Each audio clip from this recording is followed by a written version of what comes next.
যার বই আমি বহু পড়েছি, কত কথা কখনো শুনিনি, এই সৌমেন এবং কণা মা ও বোনেরা প্রত্যেককে আমার নববর্ষের আন্তরিক প্রণাম, শ্রদ্ধা, ভালোবাসা জ্ঞাপন করি।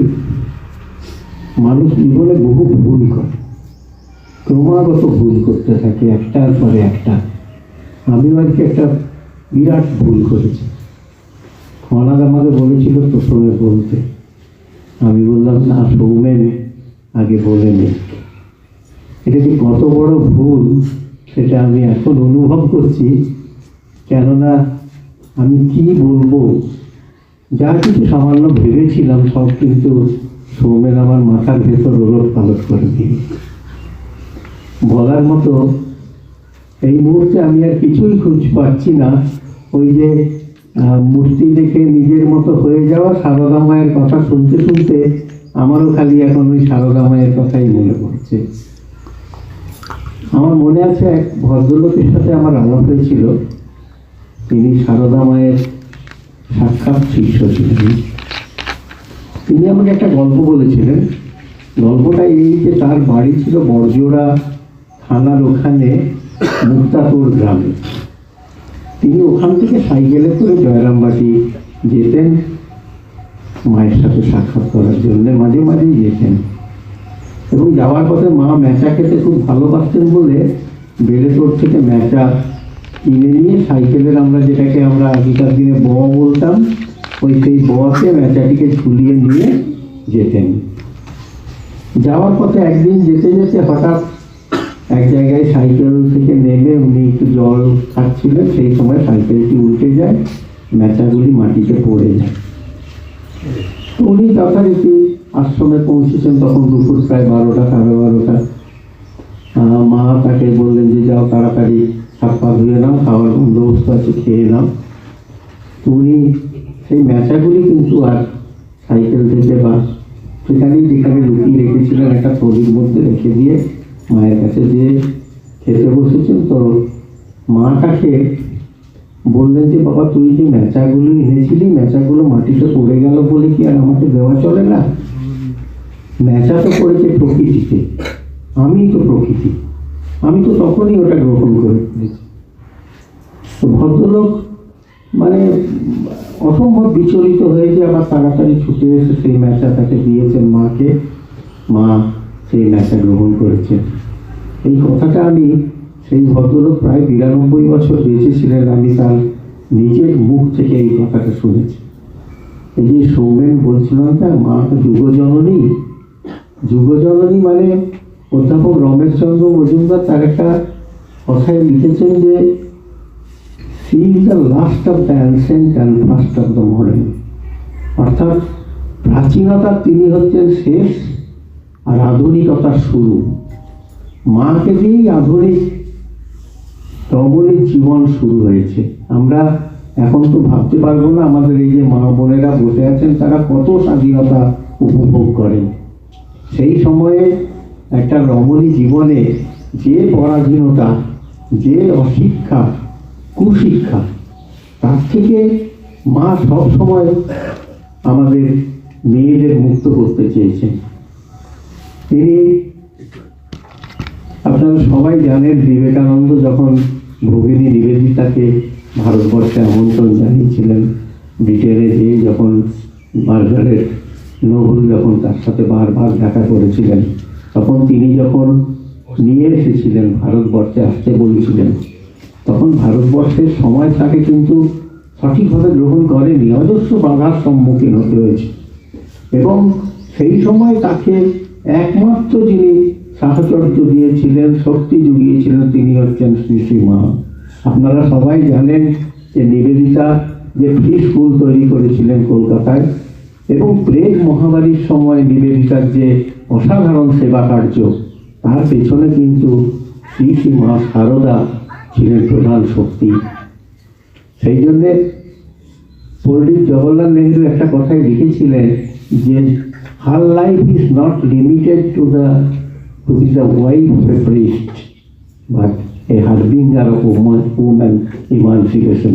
অর্থাৎ নারী সভ্যতার জাগরণের মূল শক্তি শুধুমাত্র একজন পণ্ডিত পুরোহিতের স্ত্রী হিসেবে তিনি গণ্য হতে পারেন না, যে কথাটা সৌমেন বারবার আপনাদের সামনে বলে গেল। আরেকটা আমার নিজের উপলব্ধির কথা বলি। অ্যাপেলো হসপিটালে একজন ডাক্তার আছেন, নিউরোফিজিশিয়ান, ডাক্তার A.K. পানির। আপনি যদি তার চেম্বারে যান, সমস্ত গোটা দেয়াল হচ্ছে মায়ের ছবিতে ভর্তি। আমি যখন গিয়ে তার সাথে আলাপ করলাম এবং আমি বললাম যে আমি বাঁকুড়া জেলার লোক, চিকিৎসক। তিনি আমার থেকে বয়সে 2-3 বছরের বড়ই হবে, এখন তার 78-79 বছর বয়স, আমার 75 চলছে। তিনি সাষ্টাঙ্গে মাটিতে শুয়ে আমাকে প্রণাম করলেন। আমি বললাম, এই আপনি কি করছেন? বললেন যে না, গ্রামবাটি আসেন, 1-2 করে আসেন এবং পরিষ্কার ঝকঝকে বাংলা বলেন। তিনি বললেন যে মায়ের দেশের লোক যে কথাটা সৌমেন বলে আসছিল, যে এই প্রবাহ বা তড়িৎ তরঙ্গ, আমার বলার মূল কথা হচ্ছে স্বাস্থ্য নিয়ে। আমাকে অনাথ বলেছিল যে স্বাস্থ্য নিয়ে কিছু কথা বলবেন। আমরা সবাই জানি স্বাস্থ্য মানে কি, দুটো দিক, একটা শারীরিক আর একটা মানসিক। এই মানসিক দিকটা হচ্ছে আমাদের শরীরের চালিকা শক্তি। যেমন মা হচ্ছেন জগতের চালিকা শক্তি, ঈশ্বর বা সত্য, যে কথাটা সৌমেন বলছিল যে ঈশ্বরে বিশ্বাস যাদের না থাকে তারা অন্তত সত্যাশ্রয়ী হতে পারে। তো সেই সত্যাশ্রয়ী যারা, তাদেরও চালিকা শক্তি হচ্ছে এই বিশ্বাস। লুই পাস্তুর বলে একজন মস্ত বড় বিজ্ঞানী ছিলেন। আপনারা সবাই জানেন যে মানব সভ্যতা যখন তৈরি হয়, আমাদের তো আদিম মানুষরা ছিল, তারা যখন জঙ্গলে, গুহা খণ্ডরে বিভিন্ন জায়গায় বাস করতো, ওই যে তীর্থ তৈরি হয়েছে, সব জায়গার থেকে মানুষ তো এসে এসে এসে এসে জনপদ তৈরি করেছে, একটার থেকে একটা জায়গা তৈরি হয়েছে। আমাদের এইখানে যে চণ্ডীদাসের কথা বলেছেন যে সবার উপরে মানুষ সত্য, তাহার উপরে নাই, তো মানুষ তো সবই তৈরি করেছে, মানুষ নিজে নিজেকে বিবর্তনের পথে নিয়ে গেছে। প্রথম যুগে মানুষ কিন্তু স্বাস্থ্যের জন্যে এই প্রাকৃতিক দৈব দুর্যোগ এগুলোকে বিশ্বাস করত। ভূমিকম্পে আমরা এখন যেমন আমরা খাবার খাই না, আমরা বজ্রপাতের ভয় পেয়ে মানুষ এক ধরনের করত। এবং তখনকার দিনে চিকিৎসক ছিলেন এই পুরোহিত এবং যাদের বলতো ম্যাজিশিয়ান, যারা ম্যাজিক দেখাতো, বিভিন্ন রকমের প্রক্রিয়া দেখাতো। আস্তে আস্তে আস্তে মানুষ যখন বিজ্ঞানের সাথে সাথে এগোতে থাকে, তখনই এই লুই পাস্তুরের জন্ম। যিনি প্রথম বললেন যে মানুষের রোগের মধ্যে জীবাণুর স্থান আছে। আপনারা জানেন কিছুদিন আগে করোনার সময় কি ভয়ঙ্কর ঘটনা গোটা পৃথিবীতে ঘটে গেল।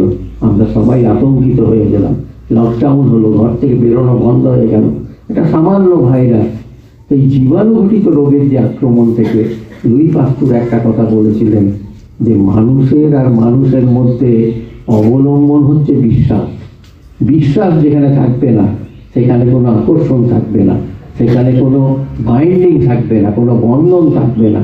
বিজ্ঞান হচ্ছে, বিশ্বাস হচ্ছে সিমেন্ট, যে একটা ইটের সাথে একটা ইট। বিজ্ঞান হচ্ছে আমাদের মাটি, পলি মাটি, যে মাটি একটা ইটের সাথে একটা ইটকে বেঁধে রাখে। তো সেই বিশ্বাস হচ্ছে আসল। আর বিশ্বাস তৈরি হয় কোথায়? মন কোথায় আছে? আমরা কেউ বলতে পারবো আমাদের শরীরে কোথায় মন আছে? কেউ জানে না। অনেকে বলে মস্তিষ্কে আছে আমাদের যে মাথা, কেউ বলে হৃদয়ে মন আছে, কারু কারু যারা প্রবৃত্তি খারাপ, যারা ব্যভিচারী, তাদের মন অন্য জায়গায় থাকে। এই মন কোথায় আছে আমরা কেউ জানি না, কিন্তু আসল হচ্ছে আমাদের মন। মনই হচ্ছে আমাদের সব। ওই যে গল্প বলছিল, আমি একটা গল্প বলি। আমাদের নিজেদের সম্বন্ধে আমাদের ধারণা নেই। 10 জন যুবক একটা নদী পার করছিল, খুব বন্যার সময়, স্রোতস্বিনী নদী। তারা যখন পেরিয়ে যাওয়ার মধ্যে তাদের মধ্যে একজন যখন নেতা গোছে ছিল, সে বললো, দেখা যাচ্ছে আমরা সবাই পেরিয়েছি কিনা, 10 জন তো এগিয়েছিলাম। এই গুনতে শুরু করলো, 1, 2, 3, 4, 5, 6, 7, 8, 9, একজন তো নেই। দ্বিতীয়জন আবার গুনতে শুরু করলো, গুনছে 1, 2, 3, 4, 5, 6, 7, 8, 9, আবার 9 জন। চতুর্থ জন গুনলো, সেই 9 জন। অষ্টম জন যখন গুনছে তখনও সেই 1, 2, 3, 4, 5, 6, 7, 8, 9। একজন বৃদ্ধ ভদ্রলোক সেখান দিয়ে পেরোচ্ছিলেন। একজন তাকে জিজ্ঞেস করলো যে আপনি কি নদীর ধারে কিছু দেখতে পেলেন? যে আমরা কিন্তু 10 জন নদীতে নেমেছিলাম পেরোতে, আমরা এখন দেখছি যে 9 জন আমরা আছি। ভদ্রলোক তার দিকে তাকালেন, তারপর তার ডান হাতটা দিয়ে নিজের বুকের উপর দিয়ে বললেন, 10 তুমি? এই আমরা সবাই যখন গুনি, আমরা এই 9 জনকে গুনি, নিজেকে কখনো গুনি না। তো কাজেই আমরা নিজেরা যদি নিজেকে ঠিক না করতে পারি, নিজেদের যদি হিসেবের মধ্যে না আনতে পারি, আমরা নিজেদের যদি আমাদের মননকে, আমাদের চরিত্রকে, আমাদের স্বভাবকে, আমাদের আচরণকে আমরা বিশ্বাসযোগ্য করে তুলতে না পারি, তাহলে আমরা সব সময় একজনকে হারিয়ে ফেলবো, এবং সেই একজন হারানো লোকটি আপনি নিজে। কাজেই সবচেয়ে প্রথম জিনিস যেটা দরকার সেটা হচ্ছে আত্মানুসন্ধান। সব কিছু বাদ দিয়ে আগে নিজেকে ঠিক করতে হবে, নিজেকে শুদ্ধ করতে হবে, নিজেকে পরিচালিত করতে হবে। তাহলেই আমরা আমাদের এই বাঁকুড়া জেলা নয়, সমগ্র ভারতবর্ষ, আমাদের, আমি তো গৌরীপুরে চাকরি করতাম, গৌরীপুরে একজন ভদ্রলোক ছিলেন কুষ্ঠ রোগাক্রান্ত, তার 6টা বিষয়ে MA করা ছিল। তিনি বক্তৃতা দিতে গেলে একটা কথাই প্রথম বলতেন, ঈশ্বরের নির্বাচিত স্থান এই ভারতবর্ষ। গোটা ভারতবর্ষ জুড়ে আপনি দেখুন, সব জায়গাতে, কিন্তু শুধু আমাদের বাঁকুড়া জেলা না, আমরা বাঁকুড়া জেলাটা সৌমেনরা ক্ষেত্র সমীক্ষা করছে, আমাদের বাঁকুড়ার বহু ছেলে, বাঁকুড়া নিয়ে কর্নালরা আছে, সুকুমার আছে, বহু লোক আছে যারা বাঁকুড়া নিয়ে প্রচুর কাজকর্ম করছে। আমাদের বাঁকুড়া জেলা কেন, সমগ্র ভারতবর্ষ যদি দেখেন আপনি, সমগ্র ভারতবর্ষ এক উপাদানে ভর্তি। আপনি দেখুন আমাদের একটু পাশেই জেলা মেদিনীপুর, হুগলি। বিনয় ঘোষের একটা বিখ্যাত বই আছে, বিদ্যাসাগর ও সমকালীন বাংলা। বইটার প্রথম লাইনটা আমার মুখস্থ আছে যে, সরস্বতীর পশ্চিম কূলে সূর্য অস্তমিত হলো, পলাশীর যুদ্ধ, ভাগীরথীর পূর্ব উপকূলে নবকিরণের উদয় পেল, সেই আর নবকিরণে স্নাত হইলেন রামমোহন ও বিদ্যাসাগর। আমাদের বাঙালির, আমি ধর্মানুচ্চারণের কথার পথে যাচ্ছি না, আমাদের বাঙালির যে নবজাগরণ, সেই নবজাগরণকে রামমোহন রায়, বিদ্যাসাগর, রামকৃষ্ণ, 9.5 কিলোমিটারের একটা ত্রিভুজ, 9.5 মাইলের একটা ত্রিভুজ, খানাকুল, এদিকে কামারপুকুর, আর ওদিকে আমাদের ঘাটাল মহকুমা, বীরসিংহ। বীরসিংহ যদিও বিদ্যাসাগরের নিজের বাড়ি নয়, তবু বীরসিংহই আমরা ধরি।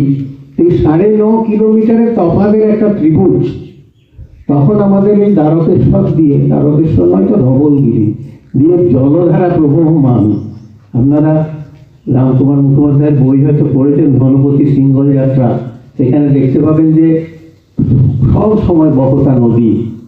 আর কোথায় খেজুরির থেকে জাহাজ ছেড়ে যাচ্ছে ব্রিটিশ নেই, কলকাতা শহর কোথায়? তো আমরা সবাই কলকাতা কলকাতা করে অস্থির হয়ে যায়। 330 বছরের একটা শহর, বাঁকুড়ার রাজগ্রাম, কেঞ্জাকুড়া প্রায় 550-600 বছরের জায়গা, 300 বছরের পুরনো। তো আমাদের বাঁকুড়া জেলা বলছে টোল কোথায় ছিল? খানাকুলে ছিল, নবদ্বীপে ছিল, বাঁকুড়ায় ছিল, বাঁকিতে ছিল। শিক্ষার তখন এখানে জঙ্গল থাকলেই কি তার মধ্যে মানুষ থাকতো না? মানুষ থাকলে তারা কি সবাই অসভ্য আদিম ছিল? তা তো নয়, তাদের মধ্যেও শিক্ষা ছিল। বিদ্যাসাগর শিক্ষা নিয়ে যেই তো কলকাতাকে শিক্ষার আলোকে আলোকিত করলেন। রামমোহন রায় যে সতীদাহ প্রথার মতো প্রধান বিরুদ্ধে তার আন্দোলন গড়ে তুললেন। তো এই যে মানুষগুলো, এরা তো সবাই আমাদের এই অঞ্চল থেকে গেছে, তাতেই হবে। কনক বলেছে যে আমাদের এই স্বাস্থ্য ব্যবস্থা বাঁকুড়া জেলায় তো ভালো ছিল না, এবং তার প্রথম যে আমরা কথা পাই সেটা কিন্তু আপনাদের এই অঞ্চলের একজন লোক, রামানুজ করের বই থেকে। রামানুজ করের বইয়ে লেখা আছে যে বাঁকুড়া জেলার স্বাস্থ্য ব্যবস্থা কি ছিল। কুষ্ঠ রোগ ব্যাপক আকার ধারণ করেছিল। আমি নিজেও এই সামনের এইটাতে আমি ছিলাম, আমি জানি কিরকম ভাবে কুষ্ঠ রোগ তখন ছিল এবং তাদের কিভাবে ব্যবহার করা হতো। যে কথাটা হচ্ছে সেই কথাটা হচ্ছে মানুষ কিন্তু আস্তে আস্তে আস্তে আস্তে নিজেদের চেষ্টায় সমস্ত কিছু করেছে। আমাকে অনাথ বলেছিল যে বাঁকুড়া মেডিকেল কলেজের প্রতিষ্ঠা নিয়ে কিছু কথা বলতে, কেননা এটা আমাদের একটা গর্বের জিনিস যে সমগ্র ভারতবর্ষে যেখানে কলকাতার বাইরে বা বড় বড় শহরের বাইরে কোনো বড় মেডিকেল স্কুল বা কলেজ তো দূরের কথা, কোনো হাসপাতাল তৈরি হয়নি, তখন বাঁকুড়ার কিছু মানুষজন যারা হয়তো সারদা মা রামকৃষ্ণের সমকক্ষ নন, কিন্তু তারাও প্রত্যেকে কিন্তু দূরদর্শী এবং অসম্ভব পণ্ডিত মানুষ ছিলেন, যারা এই আমি তো বলবো চরম দুঃসাহসের কাজ করেছিলেন যে বাঁকুড়াতে একটা মেডিকেল স্কুল প্রতিষ্ঠা করার কথা। এবং সেটা প্রতিষ্ঠার একটা গল্প আছে। গল্পটা এইরকম যে বাঁকুড়ার একজন মানুষ মালিয়ারা দিগম্বর চট্টোপাধ্যায়, তিনি কলকাতা হাইকোর্টের জাস্টিস ছিলেন, বিচারক ছিলেন। তার নাম উঠেছিল যে কলকাতা হাইকোর্টের বিচারপতি হিসেবে তার নাম মনোনয়ন করা হবে। এইরকম একটা কথা যখন হাওয়ায় ভাসছিল, তখন কলকাতার একটা কাগজে, ছোট কাগজ কিন্তু তখন তার খুব নাম ছিল, প্রভাকর বলে নাম ছিল, তাতে একটা ছড়া বেরোয়। ছড়াটা দুরকম ভাবে শোনা যায়। একরকম আমরা সূর্য লীলাময় বাবুর কাছে শুনেছি, আরেকটা শেখর ভৌমিক একটা বই লিখেছেন, তাতে আমাদের সত্যকিঙ্কর সাহারা ওই কেন্দুলিতে একটা বস্ত বড় বাড়ি দেখবেন, ভারত সেবাশ্রমের পরে জমিদার বাড়ির মতো বাড়ি আছে, ওই সত্যকিঙ্কর রায় বিদ্যা বিনোদ, তার লেখা আছে। তাতে লেখা ছিল অসভ্য বাঁকুড়াবাসী মুড়ি খায় রাশি রাশি, জগৎ হবার অভিলাষী শুনে পায়ে হাসি। সত্যকিঙ্কর রায় বলেছিলেন ওটা অসভ্য ছিল না, কথাটা ছিল আঁকড়ো। সে একই হলো, যারা আঁক কাটতে জানে না তারাই আঁকড়ো। আঁকড়ো বাঁকুড়াবাসী মুড়ি খায় রাশি রাশি, জজ হবার অভিলাষী শুনে পায়ে হাসি।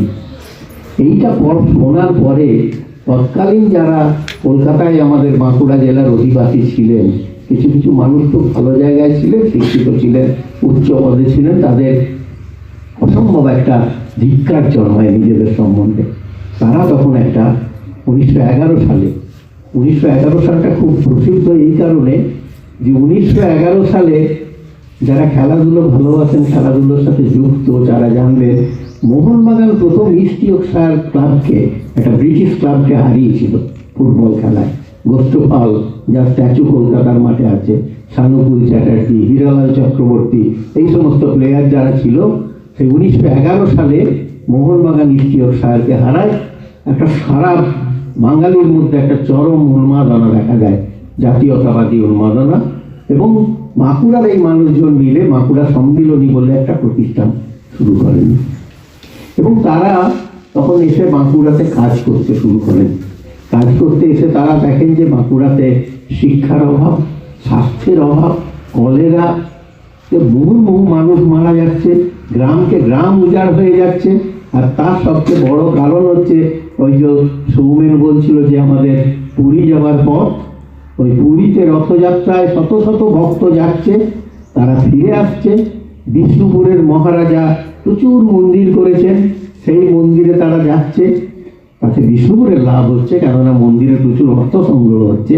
কিন্তু তারপরে তারা এসে বাঁকুড়ার বঙ্গবিদ্যালয় যে সরাইখানা, সেখানে এসে কলেরা রোগে আক্রান্ত হচ্ছে, এবং বাঁকুড়াতে কলেরা রোগ, কুষ্ঠরোগ, টাইফয়েড, প্লেগ, বিভিন্ন রকম রোগের প্রকোপ দেখা দিচ্ছে।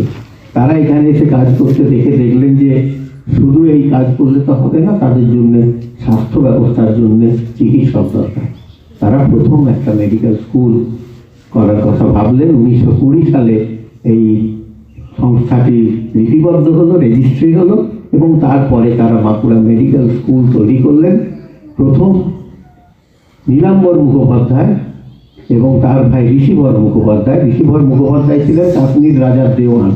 তিনি তখন ওই প্রায় 90 বিঘা জমি লোকপুরের ওই অঞ্চলে দান করলেন বাঁকুড়া সম্মিলনীকে, এবং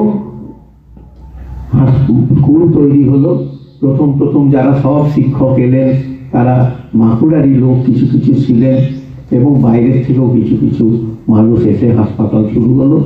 পরে ত্রিলোচন দাস কুবেরজি বলে কলকাতার একজন ধনী ভদ্রলোক অর্থদান করেন, যার ফলে বাঁকুড়া মেডিকেল কলেজের যে আউটডোর বিল্ডিং, যেটা পুরনো লোকপুরে লম্বা ব্যারাকের মতো যেটা ছিল, আপনাদের অনেকেই সেখানে গেছেন, আউটডোর ছিল, সেটা হয়।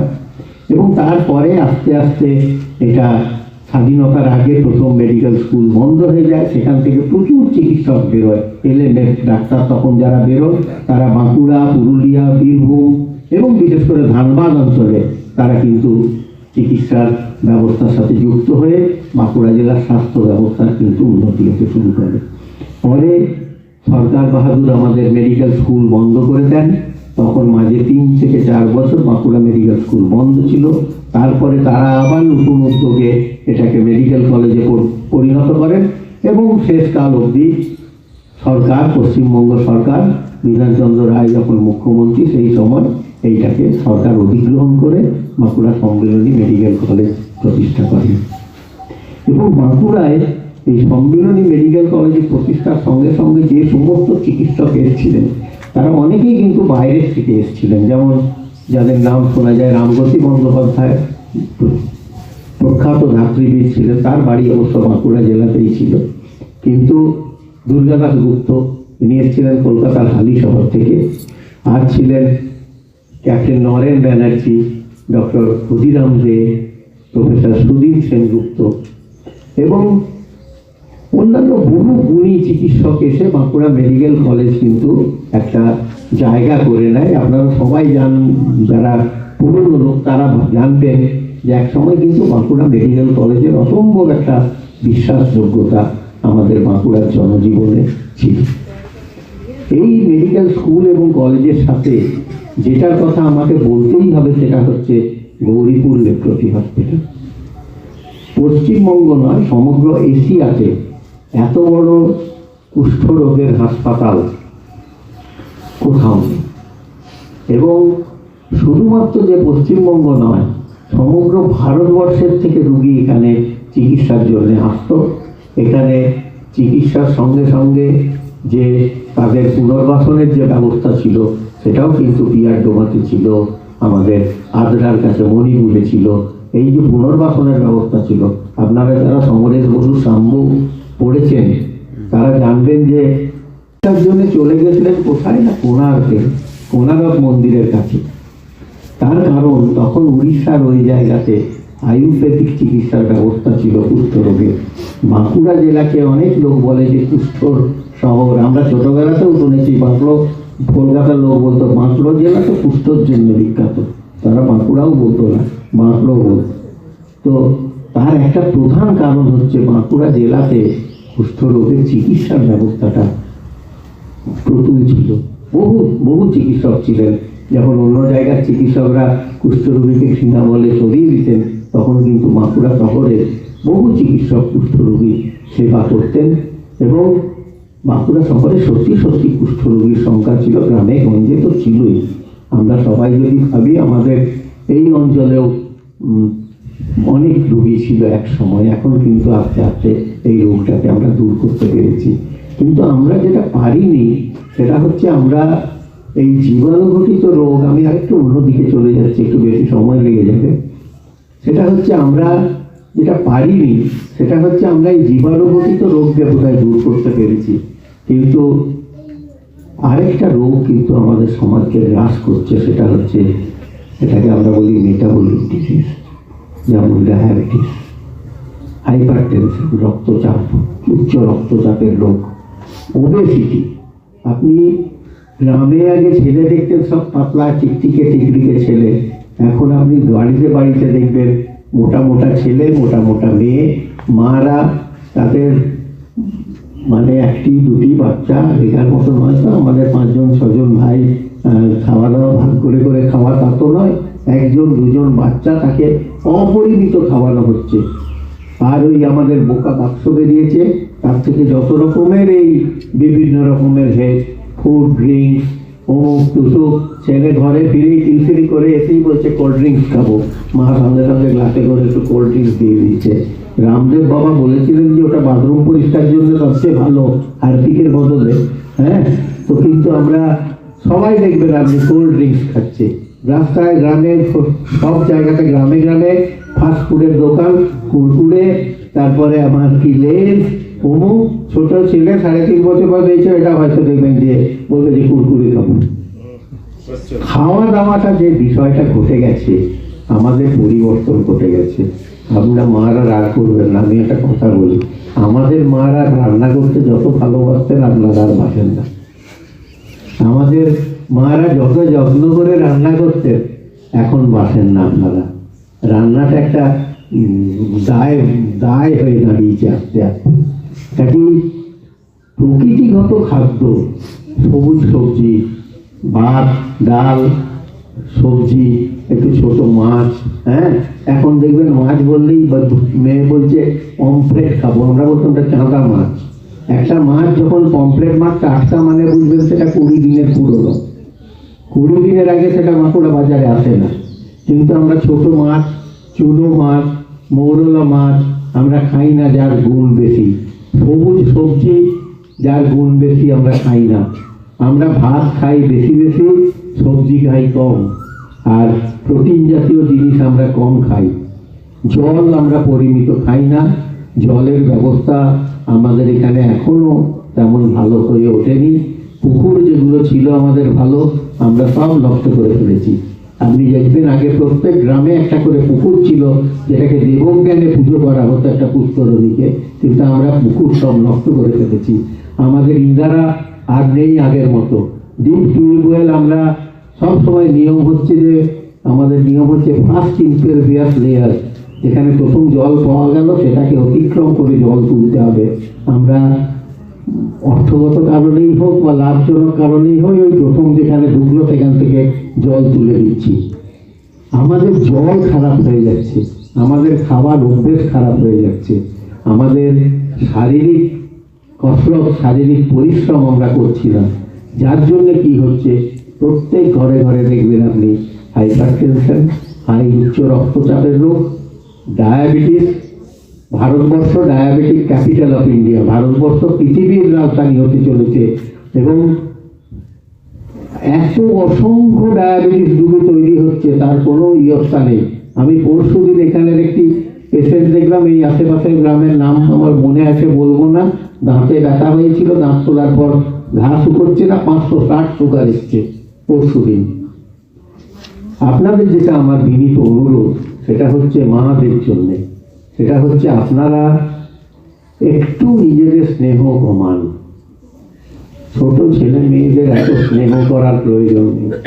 তাদের শারীরিক পরিশ্রম করান, বিকেলবেলায় তাদের একটু খেলাধুলোর ব্যবস্থা করুন, বিকেলবেলায় টিউশনি পড়াটি দয়া করে বন্ধ করুন, আর তাদের খাওয়া দাওয়াটা যাতে গুণগতভাবে ঠিক থাকে সেটা লক্ষ্য করুন। এই সমস্ত ফাস্ট ফুড, আমি জানি না আপনাদের এখানে ওই সুইগি এখনো ঢুকেছে কিনা, জানি না ঢুকেছে কিনা। বাঁকুড়া শহরে তো সর্বনাশ হয়ে গেছে, মানে যে কেউ ফোন করে দিচ্ছে আর খাবার চলে আসছে 10 মিনিটের মধ্যে। আর একটা কথা বলি, যে আমরা তো বলি যে নেশার দ্রব্য ব্যবহার বর্জন করতে হবে। নেশা মানে কিন্তু শুধু মদ, গাঁজা, বিড়ি, সিগারেট নয়। আমরা এখন বলছি অ্যাডিকশন টু সাবস্টেন্স। তার মধ্যে সবচেয়ে বড় নেশা হচ্ছে মোবাইলের নেশা। আমরা মোবাইলটা হাতে পেয়ে গেছি, মোবাইল হাতে পাওয়ার পর মানুষের মনে হয়েছে গল্ল দুনিয়া মুঠি মে, এক মুঠিতে সব কিছু দেখা যাচ্ছে। আর আসলে এই কথাগুলো বলা আমার ঠিক হচ্ছে কিনা আমি জানি না, কিন্তু আমি এটা না বলেও পাচ্ছি না, কেননা মোবাইল যে মানুষকে এই ধ্বংসের পথে নিয়ে যাচ্ছে। কিছুদিন আগে একটা পরীক্ষার ফল বেরিয়েছে, তাতে দেখা যাচ্ছে 18 বছর বয়স থেকে 28 বছরের ছেলে এবং মেয়েদের পরীক্ষা করা হয়েছে। তাতে দেখা যাচ্ছে 18 থেকে 28 বছরের মধ্যে 29% ছেলে ভোরবেলায় ঘুম থেকে উঠে মোবাইলটা খুলছে, রাত্রে শোবার আগে মোবাইলটা বন্ধ করছে। আর মেয়েদের ক্ষেত্রে এটা 32%। কিছু মনে করো না মায়ের, দয়া করে সন্ধ্যেবেলায় বসে বসে আশ্রম আছে, একটু গান করবেন। কি সুন্দর গান গাইলেন আপনারা, এসো হে বৈশাখ এসো এসো, আমার তো শুনে এত ভালো লাগলো, কি চমৎকার কণ্ঠ আপনাদের। কিন্তু আপনারা সন্ধ্যেবেলায় বসে বসে ওই সেই টিভি খুলে বসে গেলেন। আর ওই যে বলছিল যে যার মুখ দেখবে নিজের মতো মুখ হয়ে যাবে, আপনি দেখতে দেখবেন আপনি ওই টিভি শাসনের মতো আপনার মুখ হয়ে যাচ্ছে, অথবা ফলো বৌমার মতো আপনার মুক্তি হয়ে যায়। দয়া করে এটি করবেন না। এবং আপনাদের ছেলে মেয়েরা কিন্তু এর ফলে আস্তে আস্তে আস্তে আস্তে আমাদের পরের প্রজন্ম কিন্তু আস্তে আস্তে খারাপের দিকেই যাবে, মানসিক বিকৃতির দিকে যাবে। এই যে এখন দেখবেন প্রতিটি বিবাহের পরেই বিয়েটি টিকবে কিনা এই নিয়ে সংশয়, এর মূল কারণ কিন্তু এই অবিশ্বাস। একটা মোবাইল দিয়ে যে কত বিয়ে ভেঙে গেল আমি ডাক্তারি করে সেটা বুঝেছি। হ্যাঁ, তো কাজেই মোবাইলের প্রতি আসক্তিটা আপনারা দূর করুন, সবাই পড়াশোনায় মন দিন। মেয়েদের জন্য এখন অফুরন্ত সুযোগ চাকরি বাকরি করার, নিজের পায়ে দাঁড়ান, অর্থকরী হন, নিজেরা নিজেদের জীবনকে গঠন করুন। আর সবশেষে একটা গল্প বলে আমি শেষ করবো। সৌমের গল্প বলেছে, আমি একটা বলি। হ্যাঁ, আচ্ছা আচ্ছা, তার নাম হচ্ছে গোবিন্দ প্রসাদ সিংহ। গোবিন্দ প্রসাদ সিংহ একজন স্বাধীনতা সংগ্রামী ছিলেন। গোবিন্দ প্রসাদ সিংহ তৎকালীন গোবিন্দ ধাম তার নামে যেটা হয়েছে, যে গ্রাম, সেই গ্রামটার নাম হচ্ছে কোনেমারা। আসল নাম হচ্ছে কোনেমারা। সেই কোনেমারা গ্রামের গোবিন্দ সিংহ তিনি ছিলেন, তার বাবা ছিলেন তখনকার দিনে যাদের বলা হতো জমিদারের পরে যারা, তাদের বলা হতো ঘাটোয়াল। তো গোবিন্দ প্রসাদ সিংহের বাবা ছিলেন ঘাটোয়াল। গোবিন্দ প্রসাদ সিংহ পড়াশোনা করতে করতে তিনি কিন্তু একটা সময় যে ওই সারদা মায়ের চরণে নিজেকে সমর্পণ করেছিলেন। তিনি সারদা মায়ের সাক্ষাৎ শিষ্য ছিলেন এবং ভারতবর্ষের স্বাধীনতা সংগ্রামের যে আন্দোলন, মহাত্মা গান্ধী এবং তার সংস্পর্শে আছেন। এবং তিনি স্বাধীনতা সংগ্রামে তৎকালীন কংগ্রেস যে আন্দোলন, তখন তো কংগ্রেসই ভারতের মুখ। মহাত্মা গান্ধী এসে যখন সবাইকে একত্রিত করলেন, তার মধ্যে সবাইকে এনে তিনি কংগ্রেসের প্ল্যাটফর্মে এনেছিলেন। গোবিন্দ প্রসাদ সিংহও কিন্তু কংগ্রেসের আদর্শে অনুপ্রাণিত হয়ে ভারতবর্ষের স্বাধীনতা সংগ্রামে অংশগ্রহণ করেন। এবং তিনি বাঁকুড়া জেলা কেন, বাঁকুড়া ও হুগলি এই একটা বিস্তীর্ণ অঞ্চলের নেতৃত্ব দিতেছিলেন। তিনি অসম্ভব দানশীল ছিলেন। তার যথেষ্ট ভূ সম্পদ ছিল, প্রচুর অর্থ ছিল। এবং তিনি কিন্তু যখন বাঁকুড়াতে সেই মহামারী দেখা যায়, মন্বন্তর যখন দেখা যায়, তখন তিনি কিন্তু নিজের সংগ্রহের অর্থ, চাল যা ছিল সম্পূর্ণ দরিদ্র প্রান্তিক মানুষের মধ্যে বিলি করতেন। অসম্ভব দানশীল একজন মানুষ ছিলেন, খুবই উচ্চ মনের মানুষ ছিলেন। গোবিন্দ প্রসাদ সিংহ সম্বন্ধে শোনা যায়, ভারত যখন স্বাধীন হয়, স্বাধীনতা হওয়ার পর যখন প্রথম মন্ত্রিসভা গঠিত হচ্ছে, তখন আরেকটা কথা তিনি যেটাই মনোযোগ দিয়েছিলেন, তিনি হচ্ছে নারী শিক্ষা এবং আদিবাসী যে সমস্ত মানুষজন ছিল আমাদের বাঁকুড়া জেলা ওই অঞ্চলে, বিশেষত উগরাডি এইসব অঞ্চলগুলোতে তিনি কিন্তু আদিবাসীদের শিক্ষাতে ভীষণভাবে মনোযোগ দিয়েছিলেন। শোনা যায় যে যখন ভারত স্বাধীন যেদিন হলো, তার পরের দিন যখন পশ্চিমবঙ্গ মন্ত্রিসভা গঠিত হবে, তখন বাঁকুড়া তৎকালীন জেলা ম্যাজিস্ট্রেট ছিলেন একজন, আপনারা অনেকেই নাম শুনবেন, আয়েঙ্গার সাহেব বলে, যাকে রামকৃষ্ণ মিশনে যে পুকুর আছে সেটাও আয়েঙ্গার সাহেবের অনেক তার মধ্যে নিজস্ব দান আছে। আয়েঙ্গার সাহেব ভীষণ ধর্মপ্রাণ মানুষ ছিলেন, সারদা মায়া, রামকৃষ্ণ মঠ, রামকৃষ্ণ ভাবাদর্শে অনুপ্রাণিত ছিলেন। এবং তিনি বাঁকুড়ার প্রথম দিকের উন্নতিতে তার অসম্ভব আত্মনিয়োগ ছিল। তো সেই আয়েঙ্গার সাহেবের কাছ থেকে লোক যাচ্ছে, তখন গোবিন্দবাবু সাইকেলে করে উগরাডি যাচ্ছেন। তাকে যে বলা হলো যে আপনাকে কলকাতায় ডেকে পাঠিয়েছে, মন্ত্রী হতে হবে। উনি বললেন যে মন্ত্রী হওয়ার জন্য বহু লোক আছে, কিন্তু এই অঞ্চলের শিক্ষা বিস্তার, এই অঞ্চলের মানুষের অধিকার রক্ষা, এই অঞ্চলের মানুষের উন্নতির জন্য গোবিন্দ প্রসাদ সিংহ আছে। গোবিন্দ প্রসাদ সিংহ মন্ত্রী হতে কলকাতা যাবে না। তো কাজেই গোবিন্দবাবুর নামে পরে বাঁকুড়াতে একটি কংগ্রেস অধিবেশন হয়। তখন কে কামরাজ ছিলেন কংগ্রেস সভাপতি। সেই কে কামরাজ এসেছিলেন বাঁকুড়াতে। গোবিন্দনগর হাসপাতালের ঘর বাড়ি যখন তৈরি হয়েছে, তখন হাসপাতাল এখানে শিফট হয়নি। তখন এখানে কংগ্রেসের অধিবেশন যখন হয়, তখন তৎকালীন কংগ্রেস নেতৃবৃন্দ, বিশেষত আমি যেটুকু শুনেছি বা পড়েছি, সুচেতা কৃপালিনী ছিলেন, যিনি আচার্য কৃপালিনীর জেবি কৃপালিনীর সহধর্মিনী সুচেতা কৃপালিনী, তিনি নাকি প্রস্তাব দেন যে এটা গোবিন্দবাবুর নামে করা হোক। সেই অনুযায়ী ওই জায়গাটার নাম গোবিন্দনগর করা হয়। তো এইটুকুই আমি গোবিন্দবাবুর সম্বন্ধে বলতে পারি। একজন অসাধারণ মানুষ ছিলেন এবং সবচেয়ে বড় কথা তার মৃত্যুটাও অদ্ভুত। তখনকার দিনের অত বড় নেতা, তিনি বাস ধরার জন্য দাঁড়িয়েছিলেন ওই কোনেমারা, তখনও গোবিন্দধাম নাম হয়নি, কোনেমারা বাস স্ট্যান্ডের ওখানে। 2 ঘন্টা 2.5 ঘন্টার আগে তো তখন বাস আসতো না। তো বাসে দাঁড়ানো অবস্থায় তার বুকে ব্যথা, তাকে যখন ওই বাসে করে বাঁকুড়া আনা হয়, তিনি তখন এই পৃথিবী ছেড়ে চলে গেছেন। কাজেই কি বলবো, একজন অসম্ভব ত্যাগী স্বাধীনতা সংগ্রামী, যেমন আগেকার দিনে আমরা যাদের কথা শুনেছি, আরো অনেকের কথা, গোবিন্দবাবু তাদের মধ্যে একজন অগ্রগণ্য মানুষ ছিলেন। তো আমি যে কথাটা বলবো সেটা হচ্ছে, আমাদের স্বাস্থ্য রক্ষা করতে গেলে যে গল্পটা বলবো ভাবছিলাম, সেটা হচ্ছে যে এটা অনেক পুরনো গল্প, আপনাদের অনেকেরই জানা। সেটা হচ্ছে রোমের সম্রাট হঠাৎ তার মনে হলো যে আমার তো বয়স হয়ে আসছে। সবাইকে আমার প্রণাম, শ্রদ্ধা এবং আন্তরিক ভালোবাসা জানিয়ে এই প্রতিষ্ঠান সত্যায়তন আমি কয়েকবারই এসেছি। প্রথম এসেছিলাম, ধীরেনবাবু আমাকে নিয়ে এসেছিলেন। বাঁকুড়া সম্পর্কে আমি কিছু লেখালেখি করি, তো এই আশ্রম সম্পর্কে আমি একটা প্রবন্ধ লিখেছিলাম, তথ্য সংগ্রহের জন্য এসেছিলাম। এবং বাঁকুড়া জেলায় এরকম 32টা এই ধরনের আশ্রম আছে, তাদের বিবরণ আমার বইয়ে আছে। আমার বইটার নাম রাঙামাটির জেলা বাঁকুড়া, তাদের বাঁকুড়ার সমস্ত জানতে পারেন। এবং আজকে বক্তব্য রাখতে গিয়ে সৌমেন যে সুরটা বেঁধে দিয়েছে মা সারদা, আমি সেটা দিয়ে শেষ করব। আমার একটা লেখা আছে, জগন্নী মাতা সারদা।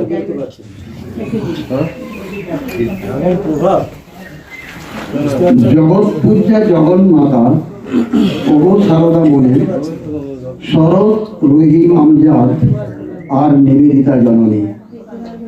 সতের মা অসতের মা, তোমার মুখের বাণী সাক্ষাৎ জগদম্বা কালী, জগদ্ধাত্রী তুমি। যুগাবতার রামকৃষ্ণের সারদা সরস্বতী, বিবেকানন্দের মাতা ঠাকুরানী, মা লক্ষ্মী ভগবতী। ব্রহ্মময়ী লীলা সঙ্গিনী, আনন্দ রূপিণী গীতা, জয়রামবাটির রাধা রূপিণী, অবগুণ্ঠিতা সীতা। লোকজননী স্বয়ংবাদিনী, তুমি যে সবার মাতা, তুমি জ্ঞানময়ী জ্ঞানদাত্রী, লজ্জা পটাবৃতা।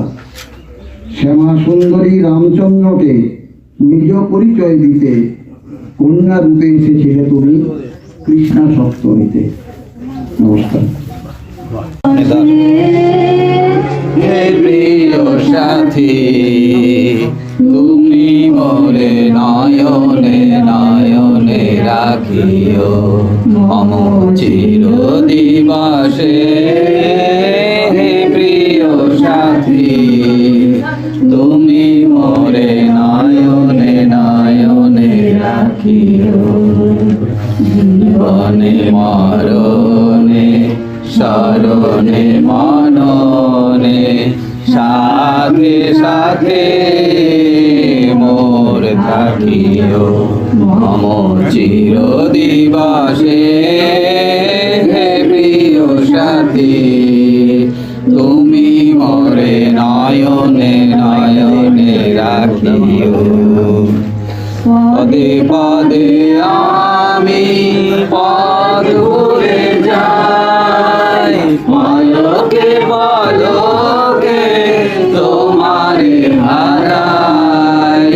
পদে পদে আমি পদ ভুলে যাই, পলকে পলকে তোমারে হারাই। ভুল করে সদা আনো জনে চাই, ভুল করে সদা আনো জনে চাই। পিছু হতে তুমি দিও মোর পিছু হতে, তুমি ডাকিও সাথে সাথে মোর থাকিও মম চির দিবসে। হে প্রিয় সাথী, তুমি মোরে নয়নে নয়নে রাখিও। খুঁজে খুঁজে আমি আনি সুখতাপ, ভেবে ভেবে গরি কত পুণ্য পাপ। খুঁজে খুঁজে আমি আনি সুখতাপ, ভেবে ভেবে গরি কত পুণ্য পাপ। সে দেয়া নামর যত অভিশাপ, সে দেয়া নামর যত অভিশাপ। কল্যাণ অঞ্চলে ঢাকিও তুমি, কল্যাণ অঞ্চলে ঢাকিও সাথে সাথে মোর থাকিও মম চির দিবসে। হে প্রিয় সাথী, তুমি মোরে নয়নে নয়নে রাখিও। ধৌত করে নিও মলিনতা মোর, ভেঙে দিও সখা মোহ তন্দ্রা ঘোর। ধৌত করে নিও মলিনতা মোর, ভেঙে দিও সখা মোহ তন্দ্রা ঘোর। পুণ্য পরশ তব অগচিত চোর, পুণ্য পরশ তব অগচিত চোর। অঙ্গে অঙ্গে মোর মাখিও তুমি, অঙ্গে অঙ্গে মোর মাখিও সাথে সাথে মোর থাকিও মম চির দিবসে। প্রিয় সাথী, তুমি মোরে নয়নে নয়নে রাখিও। তুমি মোরে নয়নে নয়নে রাখিও। তুমি মোরে নয়নে নয়নে রাখিও। তৈরি করে যাব, যেটা ভেতরে যিশুর গোটা জীবনীটা লিপিবদ্ধ থাকবে। ফ্রেস্কো করা বলে, যারা শিল্পী তারা জানেন যে এটাকে বলে ফ্রেস্কো করা। তো আজকে তো বিশ্ব কলা দিবস, লিওনার্দো দা ভিঞ্চির জন্মদিন। তেমনি লিওনার্দো দা ভিঞ্চির পরে রোম সাম্রাজ্যের সবচেয়ে বড় শিল্পী ছিলেন মাইকেল অ্যাঞ্জেলো। তো তিনি মাইকেল অ্যাঞ্জেলোকে ডাকলেন, ডেকে বললেন যে আমার ইচ্ছে যে তুমি এই কাজটা করো। মাইকেল অ্যাঞ্জেলো রাজি হলেন। রাজার কাজ, অর্থ কোনো ব্যাপার নয়। তো মাইকেল অ্যাঞ্জেলো ঘুরতে শুরু করলেন। তার প্রথম কাজ হলো যে একটা আস্তাবল, যিশু জন্মগ্রহণ করছে সেটা আঁকা। তারপরে মাতা মেরির কোলে যিশু। একদিন তিনি একটা ওই আমাদের এখানে যেমন এমনি ক্ষেত, ওখানে তো ওই আঙ্গুরের ক্ষেত থাকে, আঙ্গুরের ক্ষেতের মাঝখান দিয়ে সকালবেলায় যাচ্ছেন হেঁটে হেঁটে শিল্পী। তাকে একটি মা একটি শিশুকে কোলে নিয়ে হেঁটে হেঁটে আসছে, গ্রামের মেয়ে। তো খুব পছন্দ হলো, দেখে বললেন যে মা এরকম আমি তোমার ছবি আঁকতে চাই, তুমি যাবে আমার সাথে? বললো হ্যাঁ। ওরা এলো, উনি মাদার মেরি এবং যিশুর ছবিটি আঁকলেন। আঁকার পরে বিভিন্ন আরো কাজ চলছে চলছে চলছে, কাজ কিন্তু শেষ হয় না।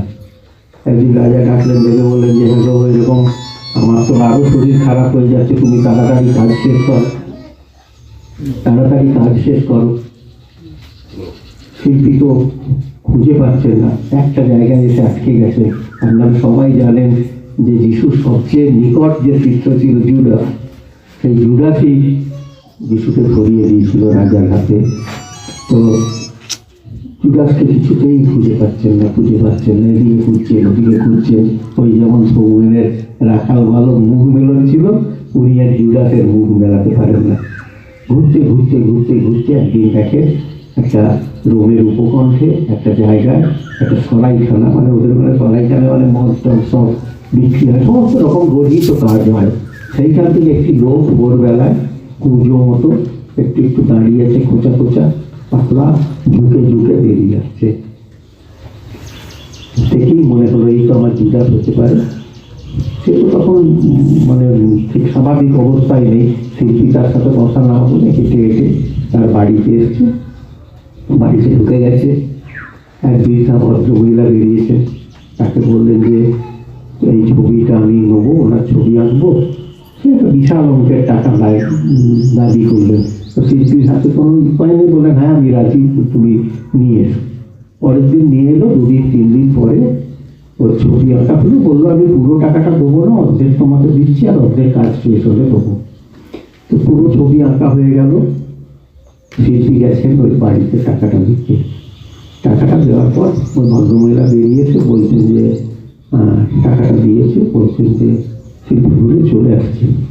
তখন ভদ্রমহিলা বলছে যে তুমি বাবা আমাকে চিনতে পারলে? শিল্পী বলছে না তোমা, আমি তো তোমাকে দেখিনি কখনো।